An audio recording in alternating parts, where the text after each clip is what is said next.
การเปลี่ยนป้ายคอเนี่ยนะฮะวิธีดูคุณต้องดูกว้างๆคุณต้องดูยาวๆต้องหยิบให้ดูฮะถ้าไม่หยิบให้ดูคงไม่ได้ป้ายคอเนี่ยนะฮะคุณต้องดูจากตรงนี้ฮะการเดินได้ตรงนี้เห็นไหมการเดินได้นะฮะพ่อค้าที่หัวใสหน่อยนะฮะที่พ่อค้าที่หัวใสหน่อยบางคนตัดป้ายออกใช่ไหมฮะบางคนเลาะป้ายใช้กรรไกรเล็กๆไอ้กรรไกรตัดได้เนี่ยตัดแล้วดึงป้ายออกนะครับแล้วสอดป้ายใต้ใหม่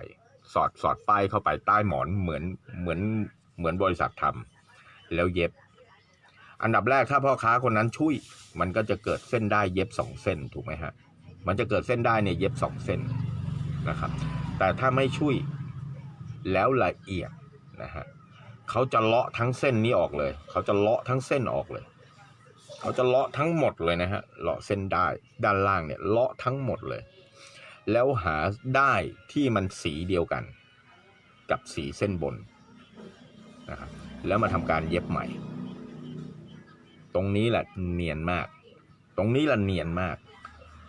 นะครับวิธีนะฮะแต่ได้แต่ละเส้นไม่เหมือนกันแต่คนที่จะดูแบบนี้ดูปั๊บไม่ได้นะฮะมันต้องส่องด้วยแว่นมันดูไม่ได้มันต้องส่องด้วยแว่น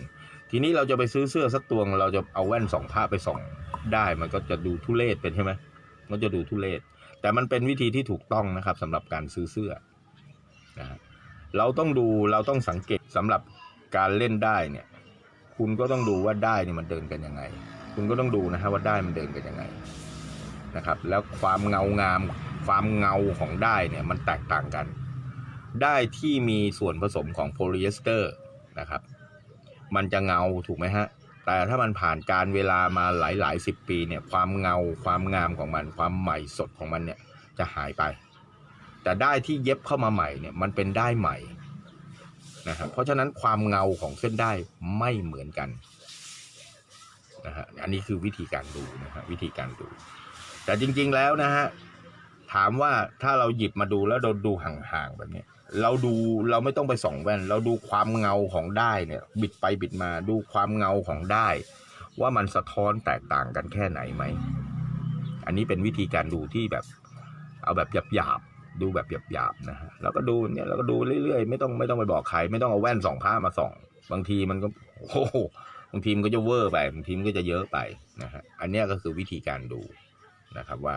เราจะต้องดูได้ยังไงนะฮะมันมีเดี๋ยวนี้ตราบใดที่สินค้ามันมีมูลค่าเนี่ยตราบใดที่สินค้ามีมูลค่าทุกสินค้าทุกชนิดตัวไหนที่มีมูลค่าสูงตัวไหนที่มีตลาดต้องการตลาดนิยมมันก็ต้องมีข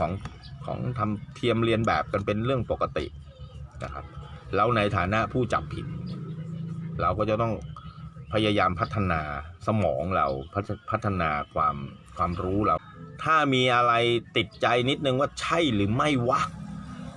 นะฮะถ้ามันติดตังหิดอยู่นะจะบอกเด็กๆนะทุกคนนะฮะนะจะสอนเด็กๆนะทุกคนว่าเราจะซื้อเสื้อสักตัวเนี่ยดูองค์ประกอบต่างๆไว้ก่อนนะองค์ประกอบมีอยู่หลายจุดใช่ไหมสกรีนเป็นยังไงเนื้อผ้าเป็นยังไงป้ายเป็นยังไงการเดินตะเข็บเป็นยังไงการเย็บเป็นยังไงใช่ไหมฮะถ้าทุกอย่างเราดูแล้วเฮ้ยผ่านเว้ยข้อที่1ผ่าน2 3 4 5ผ่านนะฮะโอเคแต่ถ้าข้อที่1 2 3 4ผ่านแต่5ไม่ผ่านล่ะ5สงสัยนะฮะถ้า5สงสัยก็ไม่ซื้อเลยคือถ้าน้าเป็นแบบนี้นะครับถ้าน้าสงสัยข้อเดียวเนี่ยน้าไม่ซื้อเลยการความผิดพลาดนะฮะช่างมันแล้วไว้หาใหม่